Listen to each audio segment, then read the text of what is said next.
Hi all, இன்னைக்கு நம்ம பார்க்க போகிறது ஒரு side dish recipe cabbage manchurian தாங்க. வாங்க அதை எப்படி செய்யறதுன்னு பார்க்கலாம். நான் இன்னைக்கு ஒரு 1/4 கிலோ அளவு cabbage வந்து நல்லா துருவி கிரேட் பண்ணி எடுத்து வச்சிருக்கேன். ஃபர்ஸ்ட் அதை ஒரு bowl ஆட் பண்ணிக்கலாம். அது கூட 1 ஸ்பூன் காரப்பொடி,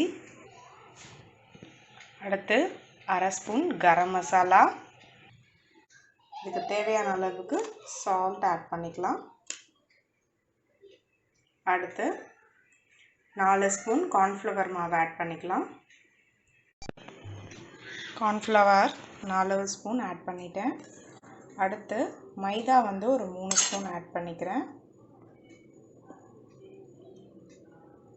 அடுத்து இஞ்சி பூண்டு விழுது 1 ஸ்பூன் ஆட் பண்ணுறேன். இஞ்சி பூண்டு விழுது ஆட் பண்ணிட்டேன். அடுத்து இப்போ இதை எல்லாத்தையும் நல்லா மிக்ஸ் பண்ணிக்கலாம். நான் அதுக்கப்புறம் காமிக்கிறேன். பாருங்கள், மாவு ரெடியாக இருக்குது. மிக்ஸ் பண்ணிட்டாச்சு. இப்போ நீங்கள் பிடிச்சி பாருங்கள். இந்த ஸ்டேஜில் உங்களுக்கு பிடிக்க வருதான்னு சொல்லிட்டு குட்டி குட்டி பாலாக நம்ம பண்ண போகிறோம். ஸோ வருது. ஸோ இது கரெக்டான பதம். இந்த ஸ்டேஜில் நீங்கள் செக் பண்ணிக்கோங்க. ஏதாவது சால்ட் வேணும் அப்படின்னா ஆட் பண்ணிக்கலாம். இப்போது இதை சின்ன சின்ன உருண்டைகளாக பிடிச்சி நான் இன்றைக்கி ஒரு கடாய் வச்சுருக்கேன். அதில் ஃப்ரை பண்ணி எடுத்துக்கிறேன். கோல்டன் ப்ரௌன் ஆகணும். இல்லை கொஞ்சம் நேரம் இருக்கணும். அது டக்குன்னு கரைஞ்சிரும். ஸோ அதனால் கொஞ்சம் சிம் பண்ணி அப்புறம் கொஞ்சம் ஹை ஃப்ளேமில் வைங்க. பாருங்கள், லைட் கோல்டன் ப்ரௌன் ஆகிட்டே வருது. இன்னொரு 1 நிமிஷம் தான். 1 நிமிஷத்துக்கு அப்புறமா இதை நம்ம ட்ரான்ஸ்ஃபர் பண்ணிடலாம் டிஷ்யூ போட்டு. பாருங்கள், எல்லா உருண்டைகளும் நான் எடுத்து டிஷ்யூவில் ட்ரான்ஸ்ஃபர் பண்ணிட்டேன். பக்கத்தில் இன்னொரு கடாய் போட்டிருக்கேன்.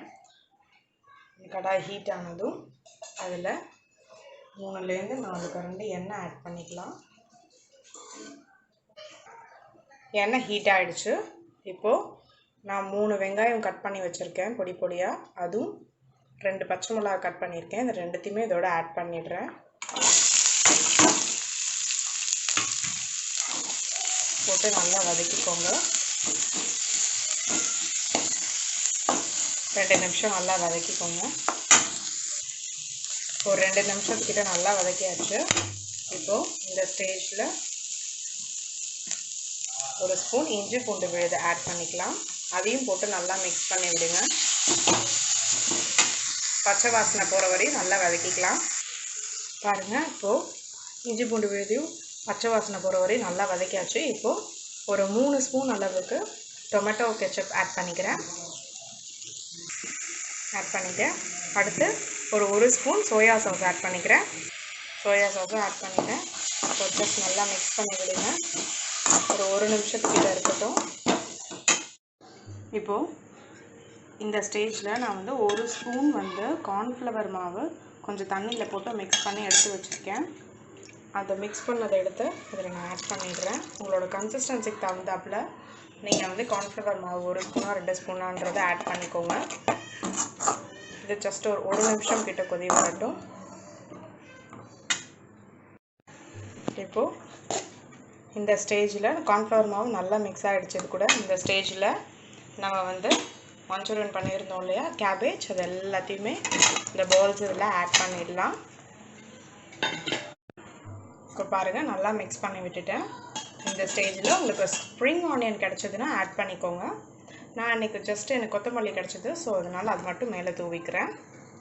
நம்மளோட டேஸ்டியான கேபேஜ் மஞ்சூரியன் ரெடி ஆயிடுச்சு. ட்ரை பண்ணுங்கள், டேஸ்ட் பண்ணுங்கள். தேங்க்யூ.